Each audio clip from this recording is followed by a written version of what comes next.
very little mobility.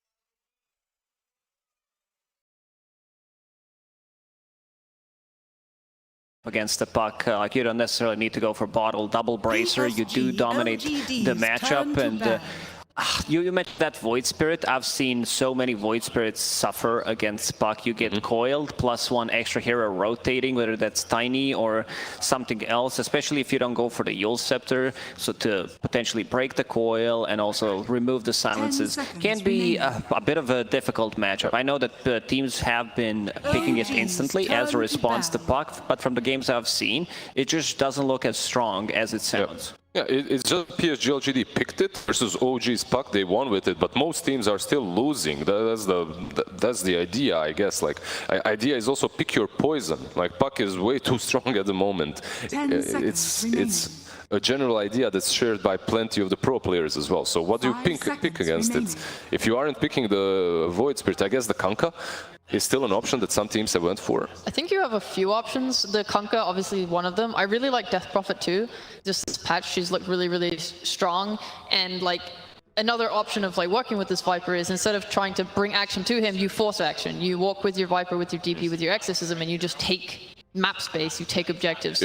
You know what, like before, that was the worst thing about Viper. You dominate the lane, but then afterwards you can find yourself kind of stuck somewhere. You don't really know what your idea in the game is. However, since the changes to the shard that allows you to buy it 15 minutes in, like Viper became a different beast. He's coming for your towers, you like it or not. He's forcing you, if nothing else, himself to go and fight.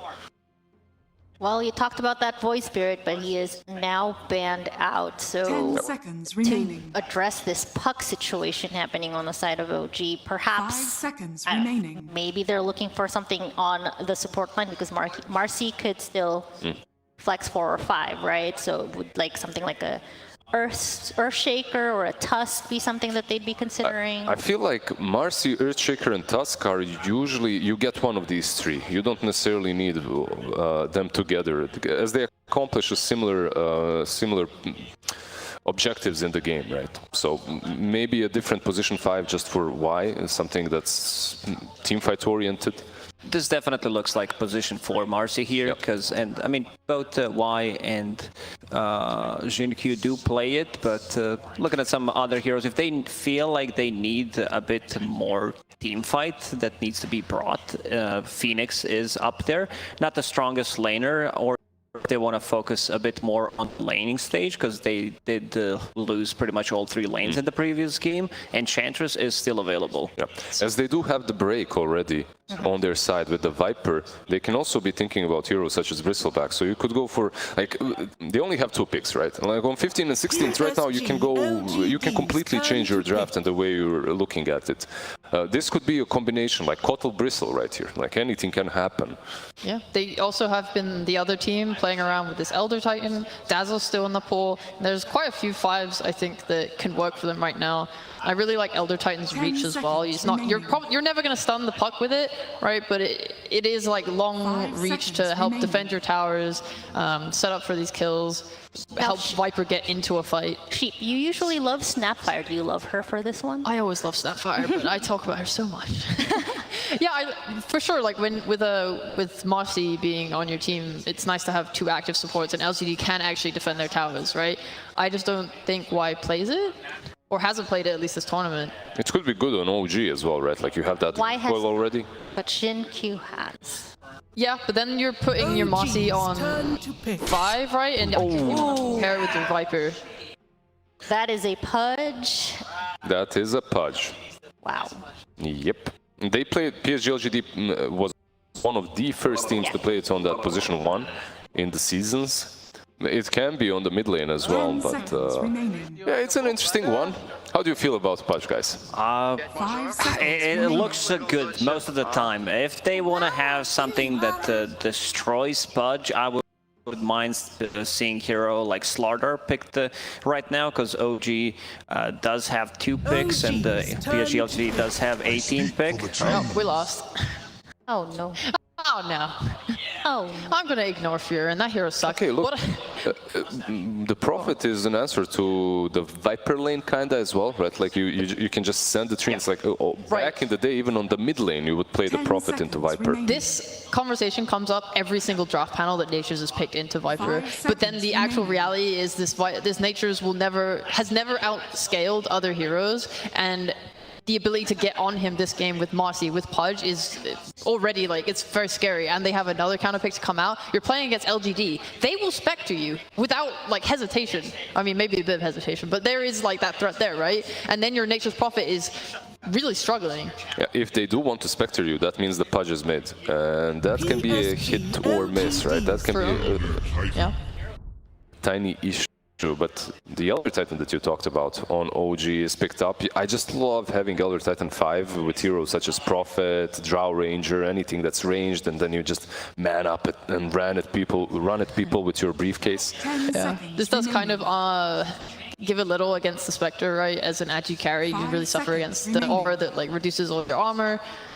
That's why people sometimes just default to like strength carries or stuff with like introduction like an Ursa. I'm not sure what they want to do. I know Nothing to Say has played this Pudge, and I do love this Pudge, by the way. Puck is a hero that wants to like silence you, stop you from using your spells. If you're rotting, if you have this damage reduction up, you are able to just stand there, and it makes Puck, who wants to sit on you and be really annoying, quite awful for them.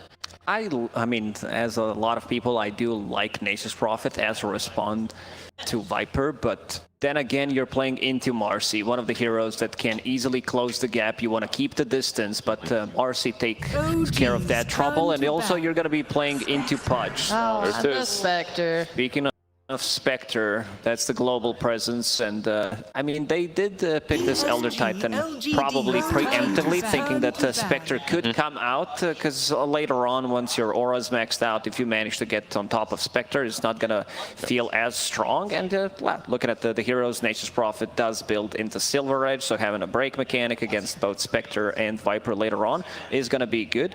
It's just that 10 this seconds Spectre, Ame Spectre, I'm gonna bring it down one more time, 0-8 against the RNG, still managed to make a comeback, but Fate Beyond did carry hard that game. Yeah, the Iron build is so good as well. Like, you go the Manta, the Skadi, the Basher, and it's basically impossible for Nature's Prophet to play. It doesn't matter, even if he gets the Satanic and stuff, you're just being locked down super hard. Historically, it's always been a hero that demolishes these glass cannon type carries, right? Like your Prophets or anything that likes to keep the distance cannot play against the Spectre. What? My issue still remains kind of similar for PSG LGD. You have this Pudge mid, and he's going to have to be very active. be And okay. as of late, Pudges have been perhaps not as active, going for all the Aghanim Scepters, Vanguards. Like, it takes a little bit of time for you to build all that up, but it's possible, it's doable. Like, with the Viper, with the Pudge, they can have these two semi-cores that enable the Spectre in the long run. A little surprised PSG LGD did not ban out Slaughter 10 because it seconds looked remaining. really good, and the OG immediately did pick it up. So you will have a 5 good seconds lane remaining. matchup in the lane against Spectre. Like, Spectre doesn't really do anything to this Slardar unless there's gonna be like they focus on the off lane. They do manage to. Okay, so is this? Yeah, that's a 5 Viper. Okay, that makes the lane a little easier, but he can die quite quickly if tossed back by the Tiny. You have to be really hot on your positioning in this lane. It does help them quite a bit, though. I love the Beastmaster. I think it at least brought the lanes 45, 55 or something. Back in their favor, it was way lower before. I think OG does have an extra step in this one. Having a Nature's Prophet played from potentially on the off lane against Viper 5 and Spectre works really nice for Viper. And then you have Slaughter against the Beastmaster. You don't like to play into Boar, but it's also Marcy. So playing into 2 melee heroes, this might be the lane setup for OG. So are you feeling confident here that OG is going to be taking this laughing. one? Who are you swinging your vote for here? I can't believe this, but I'm actually going for OG 2-0 versus PSG LGD. The first draft that they had, I felt that it was decent. This one, I think that it's just better. Okay. I'll hit for LGD. I really like the Marcy pickup. I think it's going to like provide them a lot more activity on them. I think this Beastmaster is just going to want to control like top side of map really hard, and like if they can pull a lot of attention there, hit his item timings. It just kind of rock Pudge. Okay. Well, we'll find out soon enough if OG can 2-0 here. Casters, take us away. What the hell? All right. We did the worst intro in major history. Congratulations, guys. Pudge was standing like that, to be clear. Yes. To be clear, It started with the animation from Valve. Right. We were in game number 2, OG versus PSG LGD. OG with a 1-0 lead, which was shocking. More so, not because they lost necessarily, but because they lost so badly. Yeah. And now we have the Pudka, and I'm glad that, for once, I'm glad that Jenkins is with us, because you are a Pudge expert, or self-proclaimed at least. No, I'm terrible at this hero. Okay. Of course, everybody is. This hero is quite pathetic, but one of the most fun guys to watch, and a little bit less. It was like kind of like a 10 out of 10 on the pathetic scale before, and now that Flesh Heap is an actual ability, very literally, and the fact that it's not completely useless, he's like a 7 out of 10 on the pathetic scale until he gets the Ags, and then he's a god. Okay. Quinn, what are your thoughts on Pudge? I think the hero is better now that it's been in a long, long time. I think the hero is actually a viable core some games. I've seen there's a lot of Chinese players who have experimented with Pudge versus Puck. It's like actually a counter pick. Ori has done this sometimes. Nothing to say has done it some in China and pubs and stuff. So they clearly like think that Pudge is a counter to Puck. I'm sure they had this in mind going into second phase. That's part of the reason why they gave the Puck away. I'm curious to see how it pans out because there are heroes that Pudge is not very good against besides the Puck.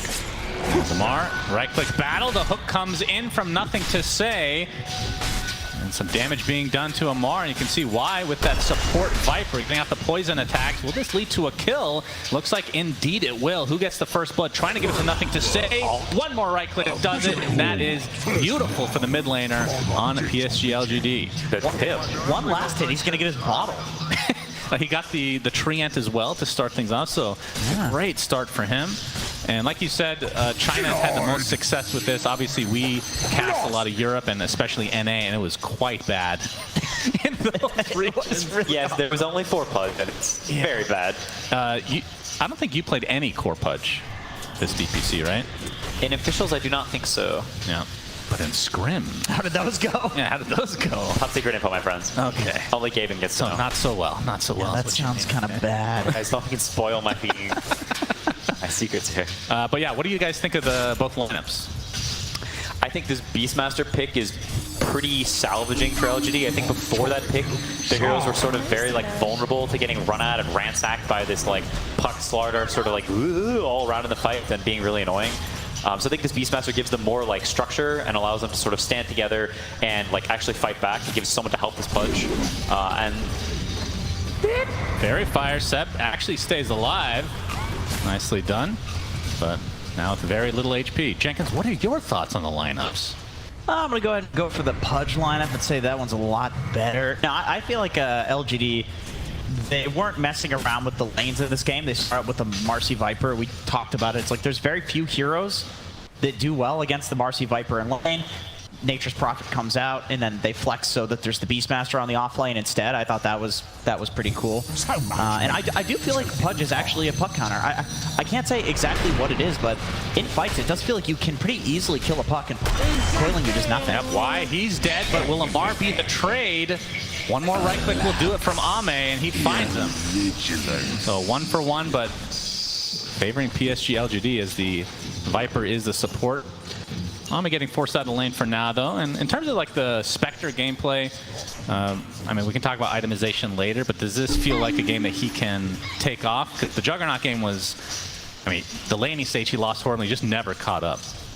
yeah, I'm not sure if he's going to be taking off this game, but I do think he'll have a better start. His Viper's probably going to sacrifice. I imagine there will be some more kill trading going on.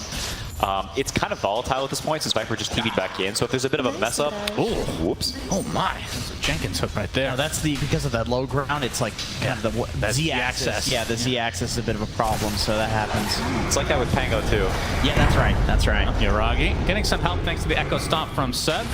Allows Yuragi to kind of reset here. Seb with that extra damage, trying to use it to his advantage, but instead he's just going to get disposed of. Yeah, he wanted the boar. He was going with the big damage, trying to like two-shot the boar, but hits it once and he's like, oh shit, actually I can't kill this. But a little too late. All right, and when it comes to, I mean, BZM, obviously the Witchblade is going to be the standard item opening for him. And top lane, okay, they get a very valuable kill onto Yuragi. And, I mean, how is this lane going? There's a lot of back and forth, it feels like. I think it's pretty bad for Dire because this lane gets way worse for Dire as things move on. It's like most Furion lanes is the early waves are insane because the hero has like 1 billion damage and like 2 extra attacks. But as things progress, the hero doesn't actually get any spells. So as they get like level 2 and 3 boar, they might just keep chain feeding here.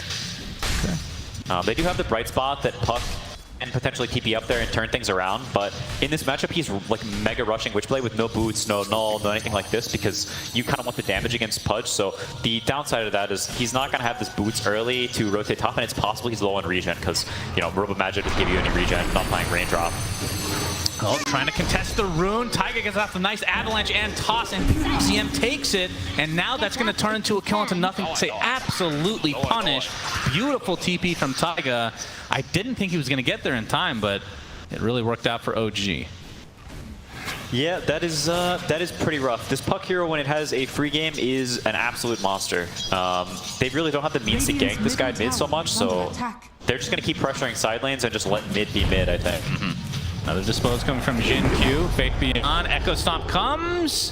Is it enough time? No. With the boars looking to finish off Seb, Faith Beyond gets credit for another kill there.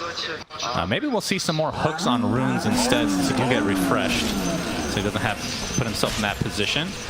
But from Nothing to Say's perspective, the phase boots will be the opener, but are we going to see... I've seen more position 1 Pudge, so I don't know if there's any difference, but are we going to see the typical rush of like a Vanguard or a Hood or whatever and then into Ags? It's different. I've seen a lot of Blink Rush from mid too, depending on how active you think that you need to be for the game. There's Vanguard, Hood. I think like 3rd item, Aghanim Scepter, maybe even 4th item Aghanim. Maybe that's a big free thing. You can go like, if you're including boots, I think 4th item Ags, but like, yeah, Blink is probably the item of this game. Okay.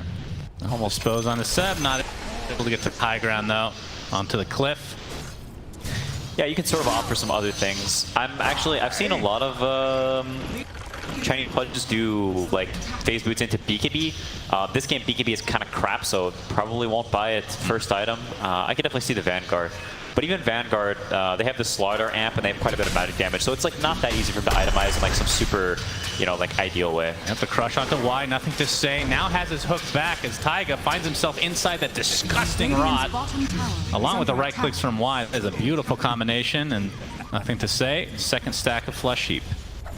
Bottom lane is going very well for Radiant. The Slaughter hero does not like to be behind like this because he doesn't have an HP regen source, right? So he functions on making you low and abusing that fact. So if Ame is like able to man up like this and make him run away, at some point this Viper comes back, and if the Slaughter is not in a position to like be dominant and boot you out, there's going to be a Beastmaster encroaching very quickly on the other side of the map if OG doesn't get like a cute turnaround fight there. And Ame went for an Urn too, so if they can get 1 kill onto Amar, then like anytime he steps back up to the lane, he's just going to take an Urn charge and a few Viper hits, and he's back down to like 40% HP again. Yeah, I mean, you can see him totally full zone from the lane. In contrast to last game where he's getting every single CS and Ame's getting kicked out. It's like the complete opposite. He's like cowering in fear, like a level down with very little gold, which I don't think is a position that Amar plays from very much. You can see in the mid lane, Nothing to Say. Despite that death, still pretty damn even in the CS department, so he's... Like I said, other than that, it's pretty much uncontested right now, and feels like it's going to be pretty difficult to kill him without a coil into like a toss back situation. Obviously, Amar not really playing the Slardar that we're used to seeing on other players, although he's kind of made other people adopt this style of going like the Mask and Man is just pure right click, so he's not really going to be rotating a whole lot to start the game. My theory on the Mask of Madness build, why I think it's... I know Amar's always done this, but I think it's a lot stronger now that you have the little puddles that follow the person when you corrosive haze. You can just like stick on somebody now. Like if you haze them and run after them, like you need somebody to TP in to save them, basically. Potential rune fight coming. It looks like they're actually going to sack rune and instead attack this top tower. Yep, Sep initiated on. Dispose. They don't even need to bother dismembering, so another stack of Flesh Heap for Nothing to Say. Who's off to a very good start. So has his phase boots, full wand, and now 800 into the Blink Dagger, like you mentioned, Mr. Jenkins. Yeah, I mean, while things may look good for LGD right now, there is this Witchblade coming, and that's the thing about this Puck when he goes this build, is he's going to AFK farm for a while, but he's going to get the Witchblade very fast. So there will come a point where suddenly his damage just has this massive spike, and OG, despite being down some gold maybe, or some tempo, will have a lot of kill threat. Avatos, but an instant TP coming from Nothing to Say. It's going to be a little late because of the long TP time. So Jin-Q gets cleaned up with no response. And Faith Beyond kind of left his own devices right now, and he has the Helm of Dom going for the Overlord next. And this hero has felt like it's just been kind of... I mean, you guys were talking about this pregame. Quinn, you didn't think this is a very... I mean, you said it was strong, but not OP. It feels like every game we've cast, and maybe we're biased. Every game we've cast, it has felt like it's just taken over the game in a lot of ways. I mean, when this hero has a free game, the hero is dominant. It's like almost unlike any other hero when it has a free game. The way the boars are able to just and the vision are able to just take over areas and just push you out at an extremely expedited rate. It's almost uncomparable. But the hero does have weaknesses early and can kind of trample. But I mean, here's the Witchblade timing. They're gonna try and shut him down. Yeah, and they're gonna smoke with it to reveal from the side of OG. Jin-Q essentially looking to break the smoke, but Faith Beyond would be a big kill. It is broken on the high ground, so yeah, not gonna find the space. In fact, they're gonna get hurricaned by the Wild Wing, but Yuragi is here to try to help out. Jin-Q. He's going to have to dispose, and here comes the first haunt of the game into a roar. So PSG LGD kind of turned this around, flip-flop what OG wanted to try and accomplish. Setting up bottom for the slaughter kill. I think they may get it. Yeah, Bamar. Still no ult coming out from Y, but gets off the crutch. It's really not going to matter. He is slow to an absolute crawl, so Nothing to Say again with a kill. And if he wants that blink, he'll have it right now.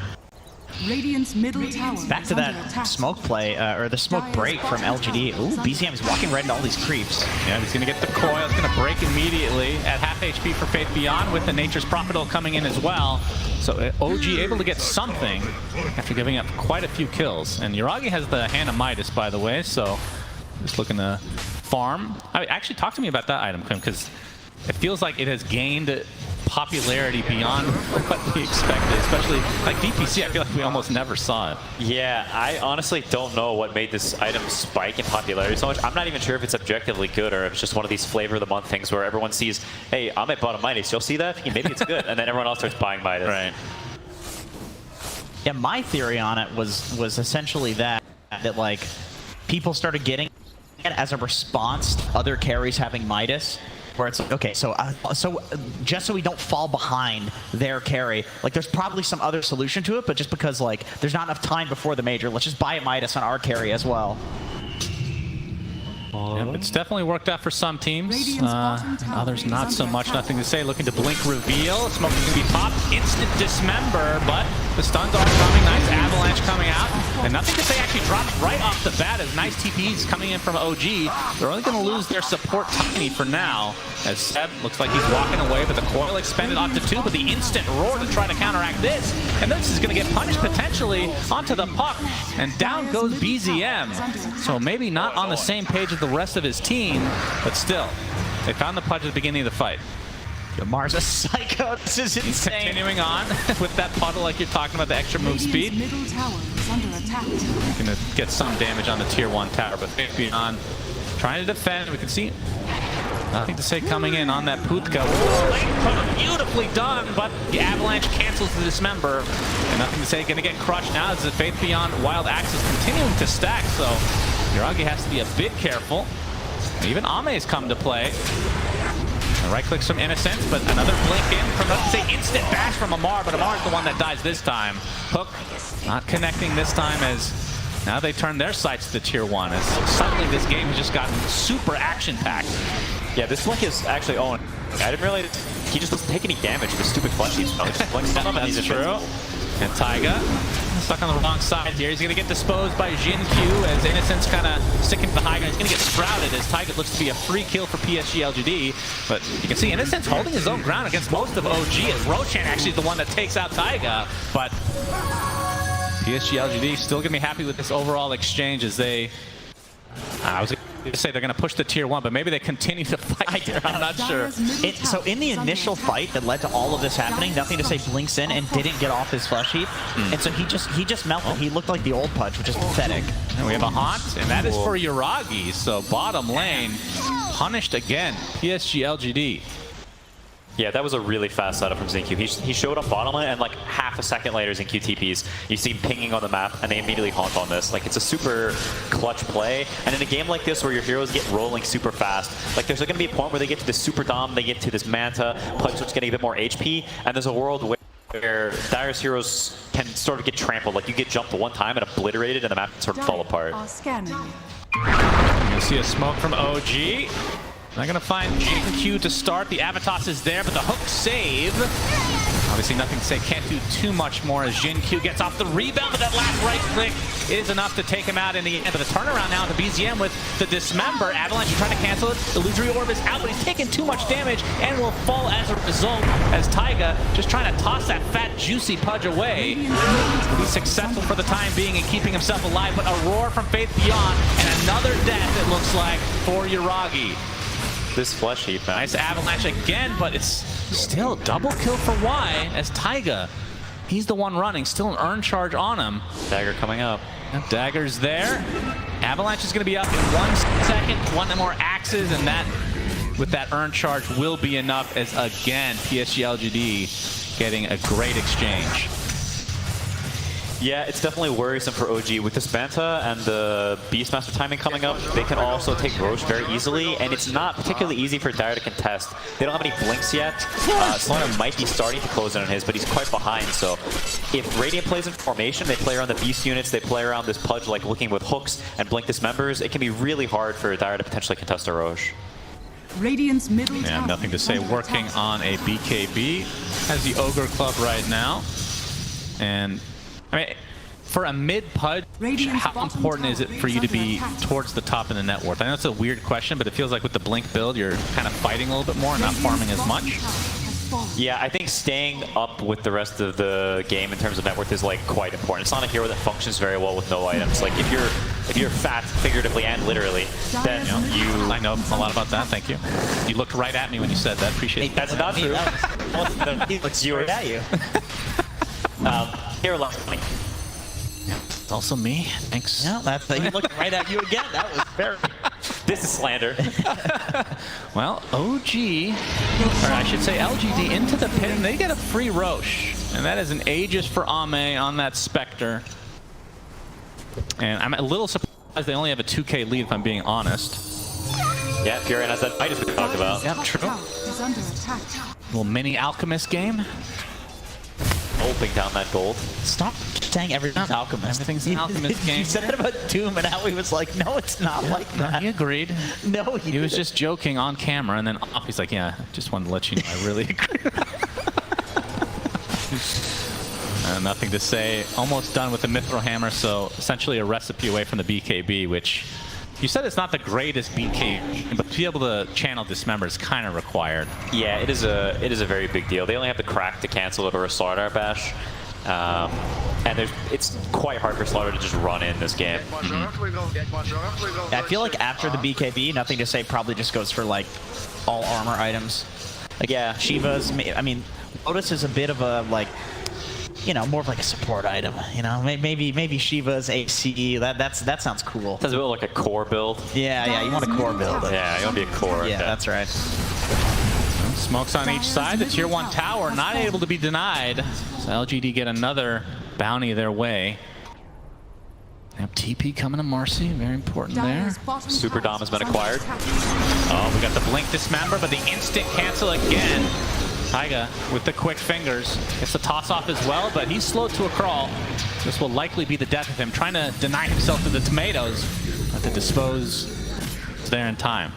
The LGD starting to snowball a bit. 4K lead, still with the Aegis, another 3 minutes.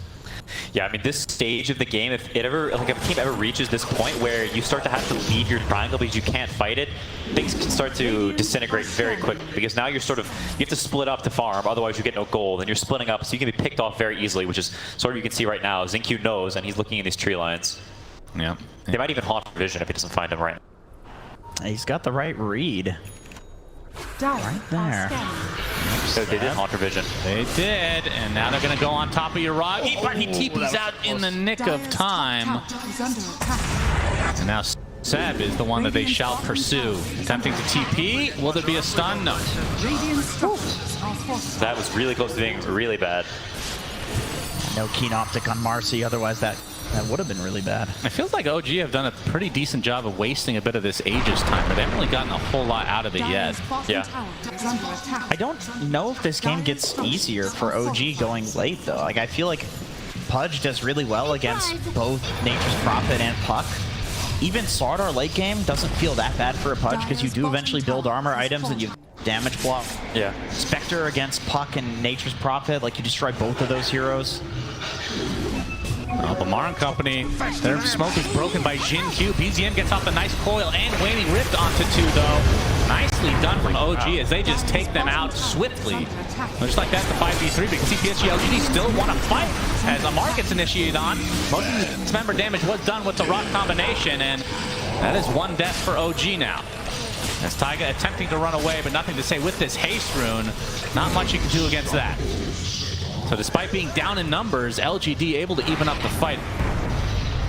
Yeah, I mean, that's about the best type of scenario OG can possibly look for. This smoke, they got this just this right angle in a 2-man coil. Because, I mean, sort of like Jenkins said, if Radiant scaling is not bad, like if they're in formation and they get this haunt, they play up these hawks and they get the jumps, like the supports will die instantly to this blink Pudge. And once the supports are dead, I don't think Dire's cores are able to actually stand and fight. There's too much like swarming going on from Radiant's heroes. So it is a lot of matter about the jump, but Radiant just has way better ways to like push out these lanes and be manly and actually look for the jump with the haunts.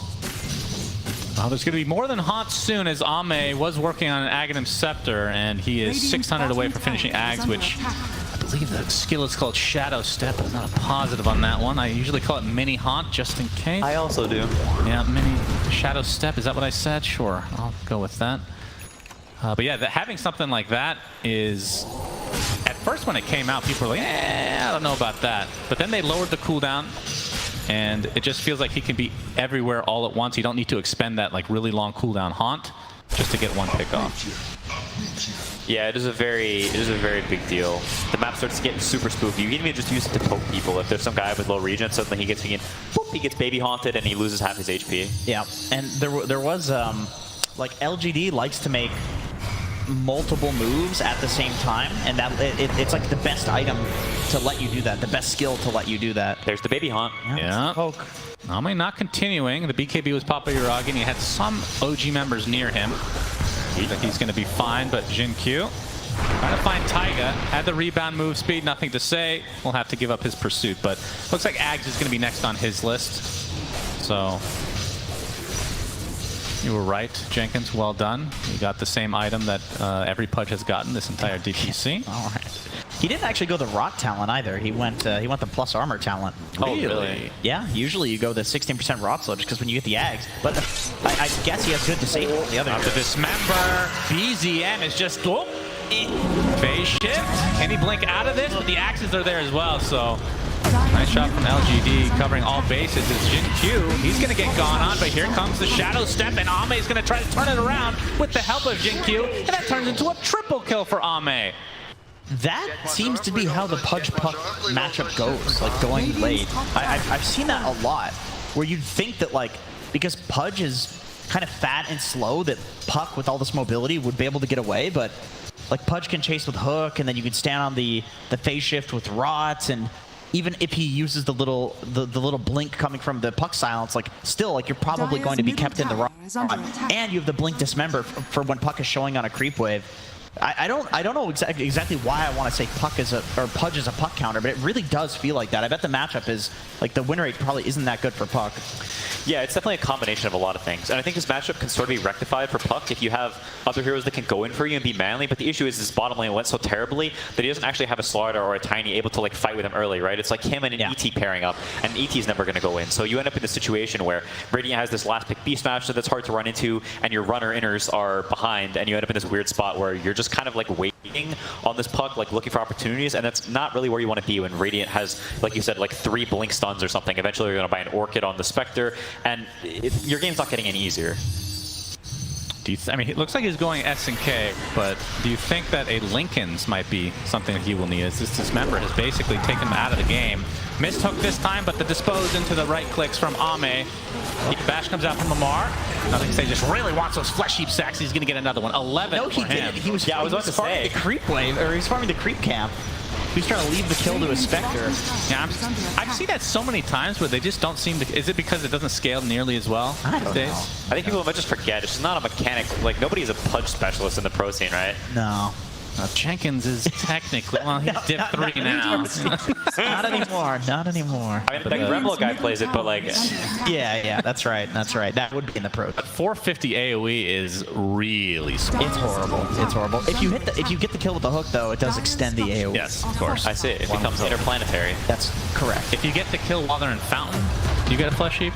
Does it matter where they are? It's only with hook. It's only with hook. Yeah. Okay. Dire's top tower Shin Q. has fallen.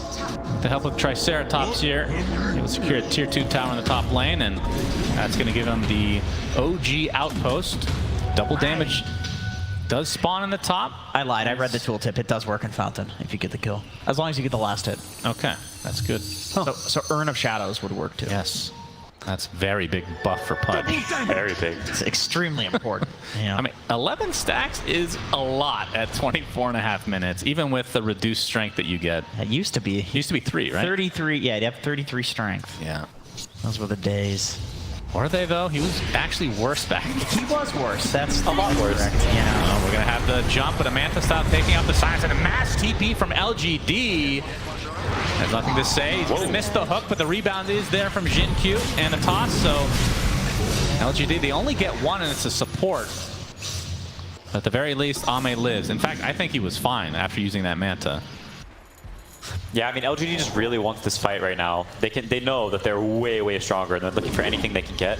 I think OG has actually done a pretty good job of keeping this game within arm's reach. It's not completely out of control yet, despite how hard it's been for them to maneuver around the map for such a long period of time.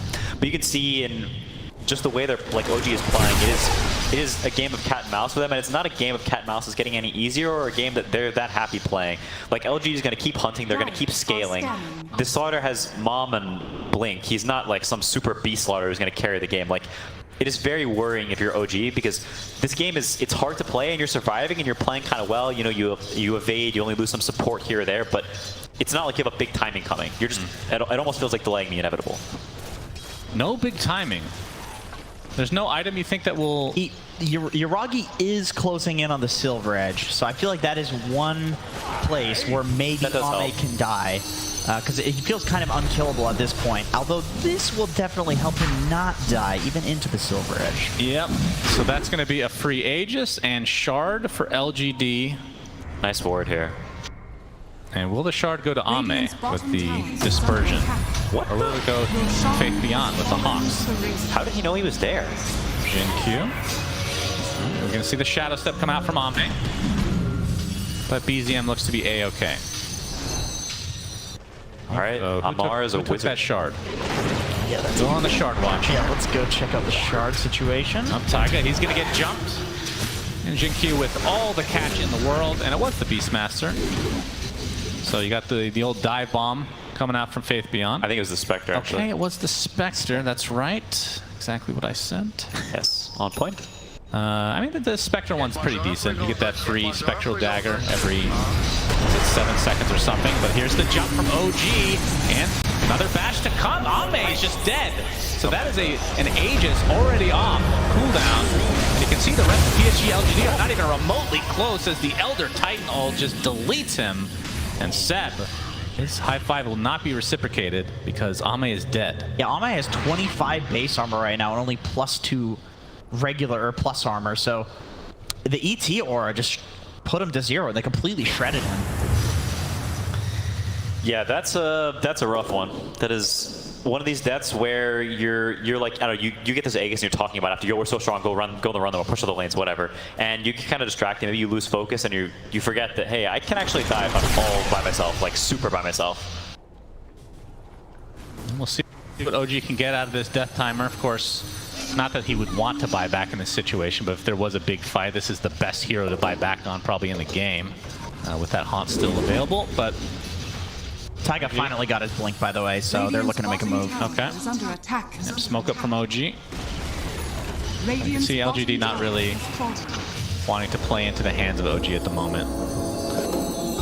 Yeah, I mean, they know once the Spectre's back up, the game reverts to how it was before. It's not like anything changed, them getting this kill. So they're still in a dominant position. They can still play off these jumps. And if they get a good fight, then they will close the map out again. But Puck does have these bots. They have Fury on. They're going to rat the silence, and they're not going to make it easy for LGD. Seb takes a tumble. He's still working on that Ags. 1,500 away from it, in fact. He's going for Ags. That's a 5 shot. Yeah, talk to me about that. Good, might have to hold that thought, Jenkins. Thank you for looking right at me. As the Haunted actually expended as Amar attempting to TP out, but the Roar keeps him in place.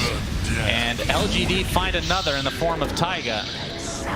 3 pickoffs across the map as LGD look to be taking firm control of this game. I like that Seb is going for the Ags just because I feel like looking at, you know, Yuragi's hero, Nature's Prophet, looking at Puck, I don't see these heroes scaling to beat a Spectre unless some other heroes are also scaling and doing very well. And so, like, if Seb has Ags and, you know, gets the cleave talent and the game goes, like, really, really late game, and, like, if Amar can somehow get his net worth back. Yuragi. Oh, that was close. That was close. Like, I think OG needs some crazy late game scenario to win this one, or some very good pickoff based on LGD's mistakes. Yeah, but the fact that the Aegis was taken out so fast, now I don't even know. You just wait for the next one, or because their high ground isn't. I mean, they have Beastmaster, and I'm not sure if they're going to get the shard on the Viper, but it is a support Viper. Your high ground building taking is kind of eh. Yeah, you're most likely planning to just keep hunting them for the foreseeable future. They have insane pickoff. OG is smoked right now. Base for available, nothing to say. He's going to try to take it. He's going to get Avatos for his trouble, though. Pops the BKB, trying to go for the dismember, but again, Seb's ult is a lot of damage. He had a haste, too. He opted not to pop it and to go for the dismember there. Maybe he thought that the healing is the only way that he would survive that. So 60 seconds without nothing to say. OG, perhaps with a bit of an opening. But obviously LGD extremely poised, as they have been for the last 2 years, it feels like. That's true. That is true. Well, they're not really going to do anything too rash, I feel like. I've watched a lot of NA Dota where that will happen. I think Quinn will agree that there's many teams. No comment. that will blow this lead easily. Well, a Slardar Ags. Okay. My Dang. goodness. Amar. So now you get all these stats when you're on top of water. I mean, I kind of like this. He had the BKB queued up. I feel like if he goes in and soaks Dismember, soaks the Beastmaster, Primal Roar, like these are things that go through BKB, right? But with that status resist, yeah, that seems pretty good. To take a long fight against the Haunt too. Yeah, we're going to see the Shadow Step, the instant crush from Amar, and Ame is going to bail as a result.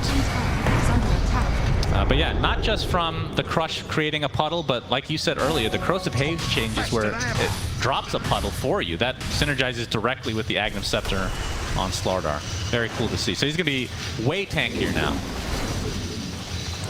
Might get chucked. He could get chucked out of it, which would be an issue. You see, he's going to be brought back into the puddle. The Roar is there. And yeah, he's tanky, but PSG LGD just do 1,000,000 damage. Yeah, I don't think that worked out the way he was anticipating.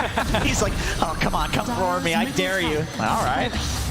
Now there's an Ags on Seb officially, so that's the BKB based on how many units you hit, right? Yes. It is very strong. He can punch people quite hard. Spectre is pretty bad against ET late game in some circumstances. Oh, Coil misses from BZM. He's going to have to hightail out as a result. Nothing to say, jumps in, knowing that this is on cooldown now. Zed is mega dead. Gets off his ult, but really to not much avail. Another hook. Oh, Yuragi somehow able to sidestep that. Taiga not going to be so lucky, though. That's 2 quick kills there for LGD, and still 3 dead with the Mar on the sideline, as now they can poke the high ground. Dire's middle tower is under attack. And still not even going for Ags, nothing say. Actually switched it up and went for the Shivas. I don't think he needs damage. I agree with this build. I mean, I'm probably go for eggs now just because there's not much else to buy. Maybe like Strength Blink, if anything. Dire's middle That's a set of racks for LGD, and opting to potentially go for the top. No, blink out before the Waning Rift connects. What a beast. Such quick fingers from Jin-Q. Gets a lot of use out of them by rubbing that belly, of course. That seems to be good luck for everybody. Practice for the fingers. Even for Sonics.